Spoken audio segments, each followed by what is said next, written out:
ఇది ఒకటి చూడండి, చాలా కీలకమైన మార్పు ఇది. ప్రయోజనం చాలా ఉంది, దరఖాస్తులు మాత్రం లేవంటండి. ఎన్ఎఫ్బిఎస్పై అవగాహన లేమితో అర్జీలకు ముందుకు రాని బాధితులు. సెర్ప్ వద్ద మూలుగుతున్న 60 కోట్లంట. చూసారు ఇది. ఆదాయం సంపాదించే వ్యక్తి ఆకస్మికంగా మరణిస్తే ఆ కుటుంబం రోడ్డు నిలబడుతుంది. అలాంటి కుటుంబాలను ఆదుకునేందుకు కేంద్ర ప్రభుత్వం జాతీయ కుటుంబ ప్రయోజన పథకం ఎన్ఎఫ్బిసి పథకం కింద 20,000 చొప్పున ఆర్థిక సహాయం అందిస్తుంది. 2017 అమల్లోకి వచ్చిన ఈ పథకం కింద రాష్ట్రంలో ఏటా గరిష్టంగా 7,794 మంది ఆర్థిక సహాయం అందించే అవకాశం ఉంది. దీనిపై గ్రామ మండల స్థాయి అధికార యంత్రాంగం తగినంత అవగాహన కల్పించకపోవటం వల్ల అర్హులైన వారిలో చాలామంది పొందలేకపోతున్నారు. తగిన అర్జీలు రాక సెర్పీ వద్ద 60 కోట్లు మూలుగుతున్నాయంట. చూసారా, అంటే ప్రమాదంలో చనిపోతే వాళ్ళకి 20,000 రూపాయలు ఆర్థిక సహాయం అందిస్తారంట. కానీ ఈ విషయం ఎవరికీ తెలియదు. 2017 అమల్లోకి వచ్చిందంట ఈ పథకం.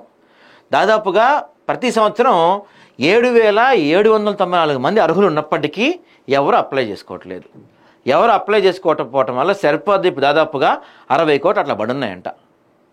దీనికి ఎలా దరఖాస్తు చేసుకోవాలయా అంటే, గ్రామీణ పట్టణ ప్రాంతాల్లో ఉన్న రైతు కూలీలు, కార్మికులు, దారిద్ర్య రేఖకు దిగువన ఉన్నవారు ఈ పథకం కింద లబ్ధికి అర్హులంట. అంటే గ్రామాల్లో పట్టణాల్లో ఉండే రైతులు, వ్యవసాయ కూలీలు, ఈ డైలీ వేజ్ లేబర్స్ ఎవరైతే ఉంటారో దారిద్ర్య రేఖ దిగువకు, అంటే మన దేశంలో చాలామంది ఉన్నారనమాట దీంట్లో.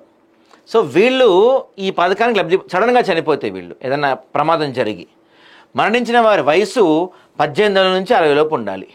కుటుంబ పెద్ద సాధారణ ప్రమాదవశాత్తు చనిపోతే వారి కుటుంబ సభ్యులు 2 ఏళ్లలోపు దరఖాస్తు చేసుకోవచ్చంట. మరణ, కుల ధృవీకరణ పత్రాలు, ఆధార్, ఆహార భద్రతా కార్డులు, బ్యాంక్ ఖాతా, కుటుంబ సభ్యుల వివరాలతో తహసీల్దార్కు దరఖాస్తు చేసుకోవాలి. దరఖాస్తును ఐకేపీ, రెవెన్యూ సిబ్బంది విచారించిన అనంతరం ఆర్డీఓకు పంపుతారు. ఆర్డీఓ ధృవీకరించాక నిధులను విడుదల చేయాలని కోరుతూ సెర్ప్ సీఈఓకు పంపుతారు. సీఈఓ అనుమతితో లబ్ధిదారుల ఖాతాలో 20,000 జమ అవుతాయంటండి. ఇది ప్రాసెస్. ఎవరన్నా 18 ఏళ్ళ నుంచి 60 ఏళ్ళ లోపు ఉన్న ఎవరన్నా మీ కుటుంబంలో చనిపోతే, అంటే ఈ రైతులు కావచ్చు, రైతు కూలీలు కావచ్చు, పట్టణ ప్రాంతాల్లో ఉండే సాధారణ కూలీలు కావచ్చు, ఈ దారిద్ర్య రేఖకు దిగువన ఉన్నవారు ఎవరైనా సరే మీ కుటుంబంలో వ్యక్తి చనిపోతే ఆ కుటుంబంలో వెళ్ళి ఇట్లా ఫస్ట్ ఏం చేయాలి, మీకు డెత్ సర్టిఫికెట్ ఒకటి, బర్త్ సర్టిఫికెట్ ఒకటి, ఆధార్ కార్డు ఒకటి, ఆహార భద్రతా కార్డు ఒకటి, బ్యాంక్ కార్డు ఒకటి, కుటుంబ సభ్యుల వివరాలతో కూడిన ఈ దరఖాస్తు మొత్తం మీరు తీసుకెళ్ళి ఐకేపీ సెంటర్లో ఇవ్వాలి.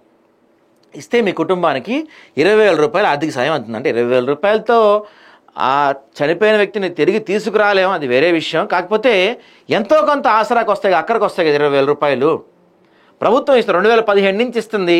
దీన్ని ఎలా అప్లై చేసుకోవాలో తెలియక కొన్ని కోట్లాడబడి మూలుగుతూ ఉన్నాయి. ఉపయోగించుకోవాలి కదా ఇవి. కొన్ని జిల్లాల్లో అసలు ఒక దరఖాస్తు కూడా లేదంటండి. ఉమ్మడి నల్గొండ జిల్లాలో 8 ఏళ్లలో 6,000 దరఖాస్తులు వచ్చాయి. మహబూబ్ నగర్, హైదరాబాద్తో పాటు జనగామ, కామారెడ్డి జిల్లాలో ఎక్కువ దరఖాస్తులు వచ్చాయి. ఎందుకంటే ఇక్కడ కొంచెం తెలిసిన వాళ్ళు ఉంటారు, చదువుకున్న వాళ్ళు ఉంటారు.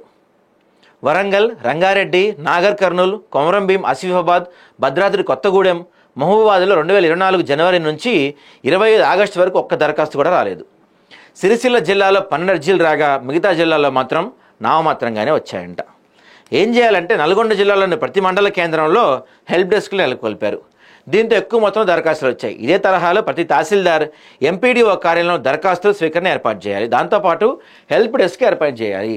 అంటే ఎలా అప్లై చేసుకోవాలి, అర్హతలు ఏంటి, అనర్హతలు ఏంటి, ఒకవేళ వీళ్ళ దగ్గర ఈ ఆహార భద్రత కార్డు కావచ్చు, కుల ధృవీకరణ పత్రాల కార్డు కావచ్చు, ఇట్లాంటివి లేకపోతే ఏం చేయాలి, ఐకేపీ సెంటర్లు ఎక్కడున్నాయి, ఎలా అప్లై చేసుకోవాలనేది ప్రజలకి పెద్ద ఎత్తున అవగాహన కల్పించాలి.